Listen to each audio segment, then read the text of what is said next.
This is my attempt to see if people like hearing me more than reading me. We'll see what happens. Driving home from seeing a play 5 weeks ago, my best friend, Jeremy, startled me out of our post-show chatter when he quietly but firmly said from the passenger seat, um, Milo, you need to call home right now. My phone, muted from the performance, had stayed silent through a flood of missed calls and texts. Desperate to reach me, my family had even emailed Jeremy, knowing he was my theater companion for the evening and hoping he might check email while they were waiting for me to notice my own phone. And it worked. But urgent news is almost never good. And with my heart pounding, I called my brother as I drove. The story came quickly.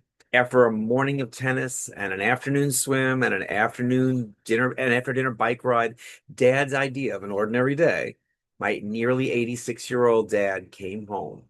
And this man who could easily pass for 70s, early 70s, in fact, parked his bike in the garage, walked inside, and said seriously to Mom, I'm not feeling well. Within minutes, his words dissolved into gibberish. Soon after that, he was unconscious. Thankfully, Mom recognized the signs of a stroke and was already dialing 911. The one blessing? If it had struck 3 minutes earlier, he'd have collapsed on his bike while riding alone. And instead, he was safely at home, and she was by his side until the ambulance came. My brother Dave flew in from New York immediately, recommending that I hold off so that I could relieve him when he needed to fly back to New York in a few more days. 5 days later, it was finally my turn to see Dad. Even braced for it, I wasn't ready. My vibrant, unstoppable dad now lay pale and weak, feeding tube in his nose, IVs in both hands, and his dominant left hands and left side really lay slack and unresponsive. His eyes followed us, but how much was truly getting through? Wasn't sure. It felt like someone had stolen the man I knew. The visits were hard, but we wanted him to know we were there and that we cared.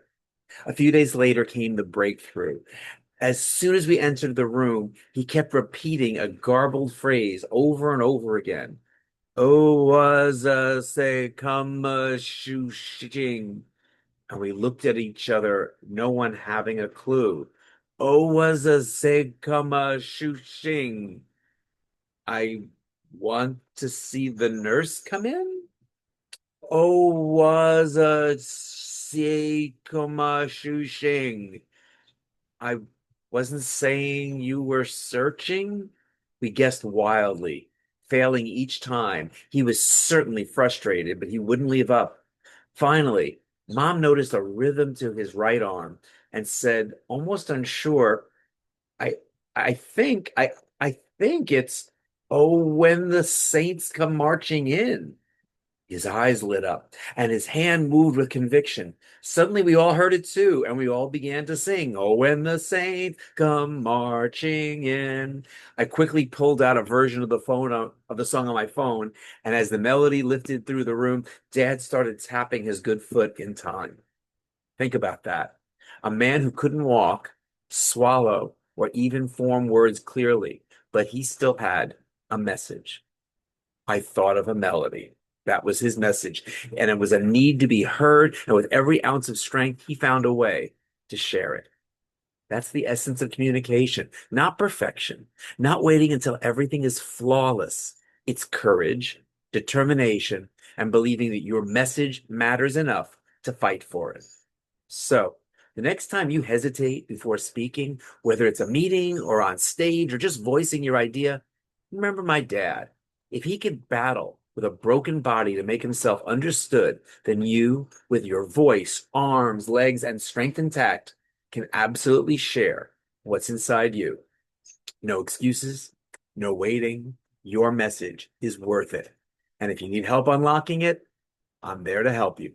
PublicDynamics.com.